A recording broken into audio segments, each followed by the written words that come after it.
सत्ता जब चाहे तब उलाट देगी, ठीक ना। हाँ, ऐसा ना सोचें जोगी जी और मोदी जी की नहीं उनकी सत्ता है। मैंने बहुत सत्ता देखा है। मैंने वो जमाना यहाँ जो है ना, एक मेडिकल कॉलेज खुला ना, एक इंजीनियरिंग कॉलेज खुला, रोज दौड़ कर गोरखपुर जाते हैं, रोज बनारस जाते हैं, बनारस से उड़ते हैं हम लोग के कपा हम लोगों के सर पर से होकर गोरखपुर जाते हैं, गोरखपुर से उड़ते हैं हम लोग के सर से हेलीकॉप्टर उनका बनारस जाता है। और मऊ लगता है कि वीरान है, टापू है, रेगिस्तान है। बाहर है जोगी जी, बाहर है मोदी जी, और फिर उन्माद पैदा करके कुर्सी के हासिल करने की साजिश रच रहे हैं। अधिकारी तो एकदम से जो है सत्ता के कारिंदे हैं। वो तो जैसा सत्ता का इशारा होगा उसी इशारे पर काम करेंगे। विधानसभा चुनाव के 6 महीने बचे हैं, लेकिन राजनीतिक चकल्लस अब तेज हो गई है। ऐसे में हम बात करेंगे मऊ की जनता की और यहाँ के विकास की, कि यहाँ पर वर्तमान सरकार में क्या हुआ और क्या जनता की अपेक्षाएं थी, क्या उस पर यहाँ के जनप्रतिनिधि खड़ा उतरे हैं, सीएमओ और पीएमओ से कोई योजनाएं आएँ। इसी पर मेरे साथ बातचीत करने के लिए मऊ के जनता के जन नेता हैं देव प्रकाश राय। इन्होंने चुनाव तो कोई नहीं जीता, लेकिन इन्होंने मऊ की जनता के विकास में अहम भूमिका निभाया है। सर, आपका स्वागत है अभिषेक सिंह के साथ जी। क्या है वर्तमान हालात जनपद के? मऊ की घोर उपेक्षा हो रही है। गोरखपुर में एम्स बन रहा है, खाद का कारखाना बन रहा है, गोरखपुर में तमाम सड़कें बन रही हैं, बनारस में तमाम सड़कें बन रही हैं, बलिया में यूनिवर्सिटी खुल रही है, आजमगढ़ में यूनिवर्सिटी खुल रही है। बाहर है जोगी जी और बाहर है मोदी जी। मऊ क्या रेगिस्तान है क्या? हमारे सर से उनका हेलीकॉप्टर जाता है बनारस से गोरखपुर और गोरखपुर से बनारस, हर हफ्ते में जाते हैं जोगी जी। और मोदी जी भी जब चुनाव होता है तो आते हैं। जब घोसी की विधानसभा का उपचुनाव था तो जोगी जी चुनाव से पहले आए और चुनाव में भी आए, 1 महीने में 2 बार आए।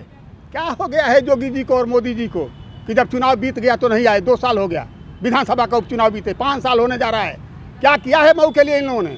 मऊ के गाँव की सड़कों को जा करके देखें, सारी सड़कें गड्ढे में बदली हुई हैं। जाइए देखिए बरलाई कुर्सी जाफरपुर रोड को, कुर्सी जाफरपुर टाउन एरिया बन चुकी है। हजारों लोग रोज आते हैं, मऊ बाजार मुख्यालय है, जाकर देखिए बरलाई कुर्सी जाफरपुर रोड पूरी रोड गड्ढे में है। मैंने 2 फरवरी को कलेक्टर को तहसील दिवस पर दिया था, और 2 फरवरी को तहसील दिवस पर देने पर बरलाई से लेकर के कुर्सी जाफरपुर सड़क नहीं बनी। क्या इनका जो है चलता है तहसील दिवस और थाना दिवस? अधिकारी नहीं सुनते हैं क्या? कोई नहीं सुनता है। इस सरकार की भ्रष्टाचार चरम पर है, इनके दफ्तरों में चरम पर भ्रष्टाचार है। बिना पैसे का कोई काम नहीं होता है। आप जाकर के देखिए, आप 1 मंडा जमीन ले लीजिए, आप खारिज दाखिल कराने जा रहे हैं, बिना पैसा लिए 10-20 हज़ार देंगे तो आपका खारिज दाखिल होगा। ये तहसीलदार, ये तहसील, ये जल्लाद खाना है गरीबों के लिए। हम बात करते हैं मऊ जनपद के विकास की, क्योंकि अभी 6 तारीख को कल्पनाथ राय की पुण्यतिथि है, तो कल्पनाथ राय को पुनः याद किया जा रहा है। ये नेता लोग कल्पनाथ राय की बात करते हैं, कुछ काम करते हैं? कल्पनाथ राय का नाम लेने का इन निकम्मों को हक नहीं है। क्यों? कल्पनाथ राय जब तक जिंदा थे विकास की आंधी थी। जहां मैं बैठा हूं इसके बगल में अस्पताल में कॉलोनी बन रही थी। कल्पनाथ राय के एक खास आदमी ने 2 माह ईंटा गिरा दिया था। कल्पनाथ राय को पता चला, लाखों 2 माह ईंटा पर चूना छिड़क करके और दूसरे दिन से ईंटा बाहर कर दिया गया। कल्पनाथ राय के ज़माने में मऊ जिले में 1-2 माह ईंटा नहीं लगता था। इनके ज़माने में तो आज सड़कें बन रही, कल टूट जा रही हैं। ये कल्पनाथ राय का नाम लेने लायक लोग हैं क्या?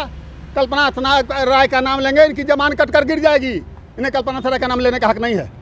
तो ये लोग कुछ काम हम कर रहे हैं इस समय? अरे भैया, कह तो दिया मैंने कि आजमगढ़ में यूनिवर्सिटी बन रही है, बलिया में बन रही है, गोरखपुर में एम्स बन रहा है, खाद का कारखाना बंद था, बनारस में रोज काम हो रहा है, रोज मोदी जी आ रहे हैं, रोज जोगी जी आ रहे हैं। मऊ में 3 कारखाने बंद हैं। आप बताइए, cotton mill, state spinning mill बंद है परदहा की, ये स्वदेशी काटन मिल बंद है जयपुरिया की।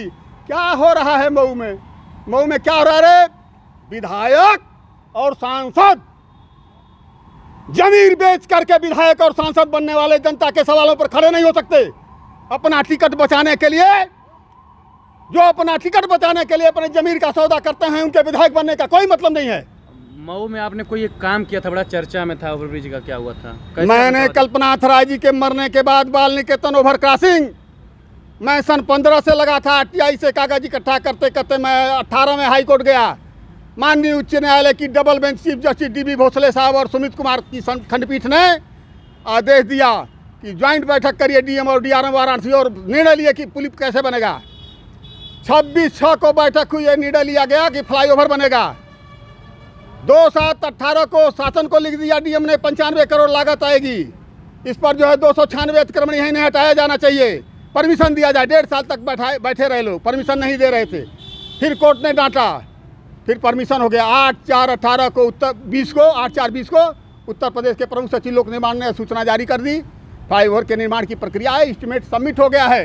कल मेरी बात हुई थी जीएम सेतु निगम से। बात हम आपसे ये कर रहे हैं कि आप कोई न विधायक है न सांसद है, आप करा ले जा रहे हैं। विधायक वो न क्यों, जो सत्ता में है वो क्यों नहीं करा पा रहे हैं? जनरल डायर के दिल में था कि जो जलियांवाला बाग कांड हुआ है उसका बदला हमें लेना है, और जलियांवाले कांड का बदला जाकर के डायर के खिलाफ लंदन में लिया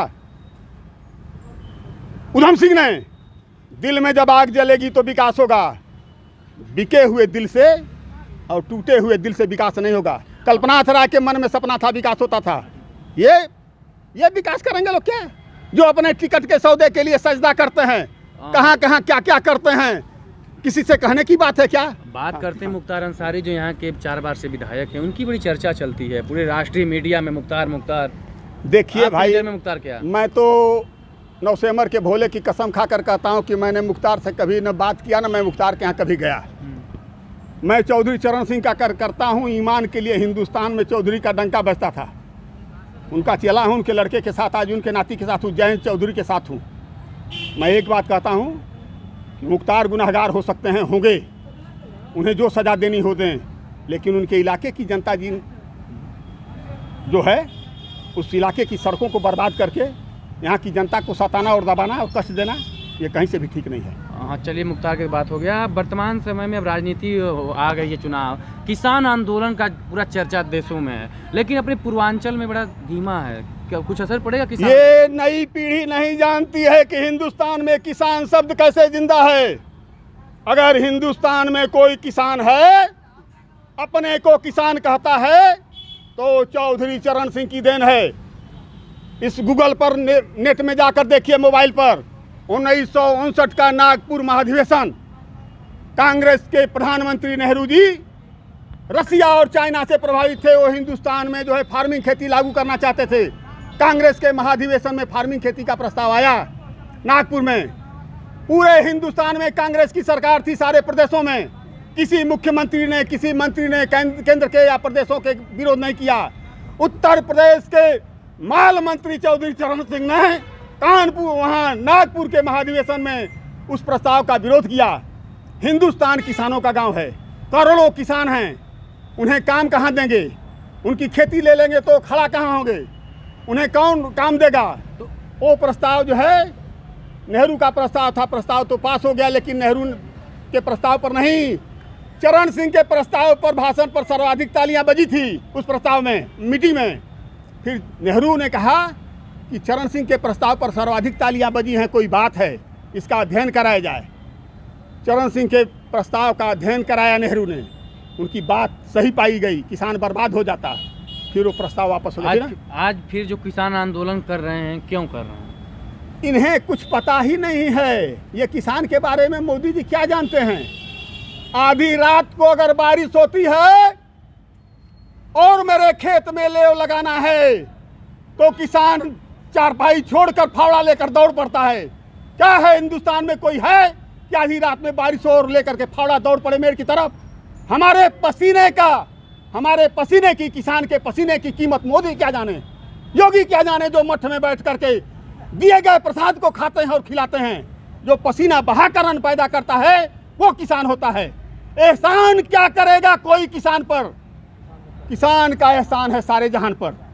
अगर हम नहीं होते, भगवान को प्रसाद नहीं मिलता, जो भोग चढ़ता है वो हमारा पैदा किया हुआ अन्न ही भोग चढ़ता है। 22 में क्या जनता का मूड है, कुछ समझ में आ रहा है आप लोगों को? देखिए भाई, ये उन्मादी लोग हैं।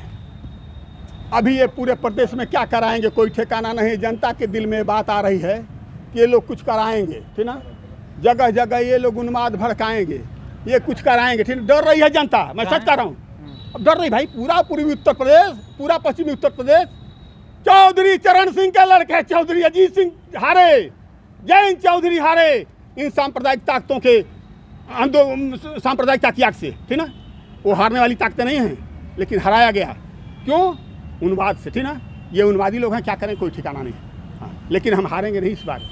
इस बार किसान जो है 8 महीने से बैठा है। बस आपसे एक पूछना 8 चाहते महीने हैं, बैठा, हाँ। आप तो जमीन जुड़ा है, जो अपना पूर्वांचल का किसान है, जी। ये मऊ गाजीपुर बलिया का, ये आंदोलन में भाग नहीं लेता है, बड़ा शिथिल रहता है, क्या वजह जानते हो? कोई वजह? ऐसा है ना कि पूर्वांचल का किसान था है ना पावत है कि क्या होता है। कहाँ अनपढ़ पढ़ा लिखा नहीं, क्या बात है? दिल्ली से दूर है, सुना।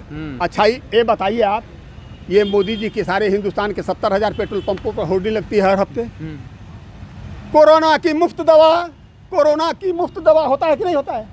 ये फला योजना, अरे भाई इतना बड़ा किसान बिल है, ठीक ना, क्या उसे जो है बड़े बड़े पंपलेटों पर, इश्तहारों में, अखबारों में छपवाया नहीं जा सकता था क्या? क्यों नहीं छप रहा है? उसमें कोई कमी नहीं है तो छपता क्यों नहीं? अगर अडानी अंबानी गेहूँ खरीदेंगे, ठीक ना, तो गांव का छोटा व्यापारी कहाँ जाएगा? उसको कौन पूछेगा? और जब चमकीला पैकेट में गेहूँ भरा जाएगा, चावल भरा जाएगा, देखिए 16 रुपया, 15 रुपया किलो, 14 रुपया किलो गेहूँ बिक रहा है गाँव में।